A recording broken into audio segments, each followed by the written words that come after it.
வணக்கம் அன்பர்களே நண்பர்களே, உங்கள் நலம் அறிய ஆவல். இங்கே ஒரு ஒரு காட்சி நீங்கள் பார்க்கணும்.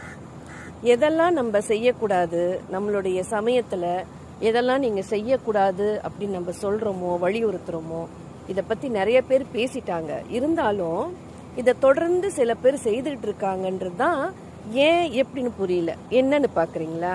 பாருங்கள்.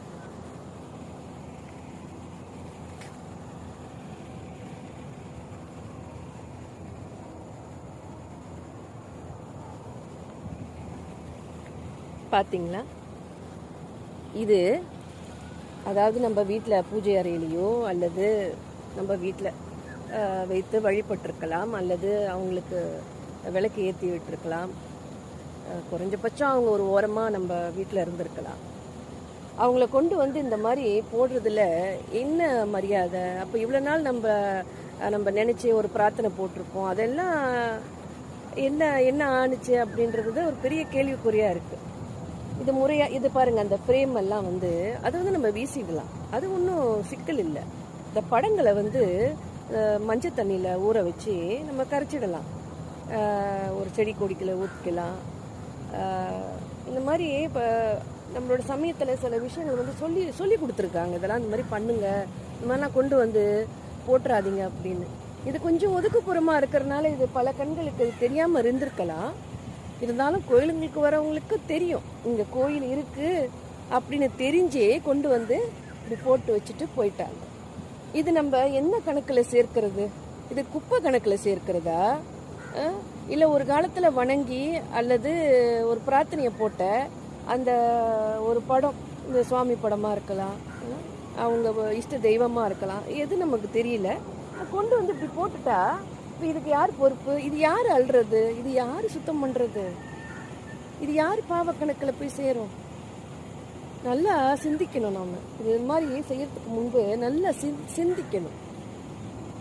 சில பாருங்கள், அந்த ஃப்ரேம் போட்டதெல்லாம் இருக்குங்க இல்லைங்களா, அதெல்லாம் கண்ணாடி, அது விழுந்தாலோ அல்லது வேறு மாதிரி இப்போ அந்த பிராணிகள்லாம் இழுத்து போட்டாலோ அதெல்லாம் காயப்படுறதுக்கான வாய்ப்பு இருக்குது. எனக்கு மனசு கஷ்டமாக இருக்குது, விட்டுட்டு போகிறது கூட மனசு கஷ்டமாக இருக்குது. ஆனால் அது பொறுப்புன்னு ஒன்று இருக்குது தெரியுங்களா? இது எத்தனை நாளைக்கு இது இங்கே இருக்கோ அத்தனை நாளுடைய அந்த கணக்கு இருக்குங்க இல்லைங்களா, அது வச்சவங்களுடைய கணக்கில் போய் சேரணும். இது இப்படி வைக்கக்கூடாது, இப்படி போட்டு போகக்கூடாது. இதுனா குப்பையா? சரிங்க, நிரம்ப பேசுறதுக்கு ஒன்றும் இல்லை, எல்லாமே தெரிஞ்ச விஷயந்தான். இதை பற்றி நிறைய விழிப்புணர்வுகள் டிக்டாக்லேயும் சரி, நம்ம யூடியூப்லேயும் சரி, எல்லாத்துலேயும் பேசுகிறாங்க.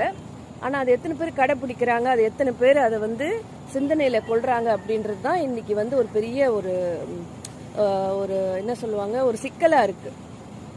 இன்னும் எப்படி தான் சொல்கிறது அப்படின்ட்டு எல்லாருக்கும் தெரியாது அப்படிலாம் சொல்ல முடியாது. இப்போ அவ்வளோ எக்ஸ்போஸ்டாக இருக்குது. எதுவுமே தெரியாதவங்க கூட இன்னைக்கு டிக்டாக் பார்க்குறாங்க. என்ன சொல்லுவாங்க, விழிப்புணர்வான எவ்வளையோ பதிவுகள்லாம் பார்க்குறாங்க. அப்படி பார்த்தோம் தெரிஞ்சும் கூட கண்டும் காணாமலேயும் தெரிஞ்சும் தெரியாமலேயும் இருக்கிறது தான் இங்கே மிகப்பெரிய தவறுன்றது. தவறி செய்வது, தெரியாமல் செஞ்சிட்டோம் அப்படின்னு. இது தெரிஞ்சே செய்வது தப்பு. இந்த தப்பு செய்யக்கூடாது.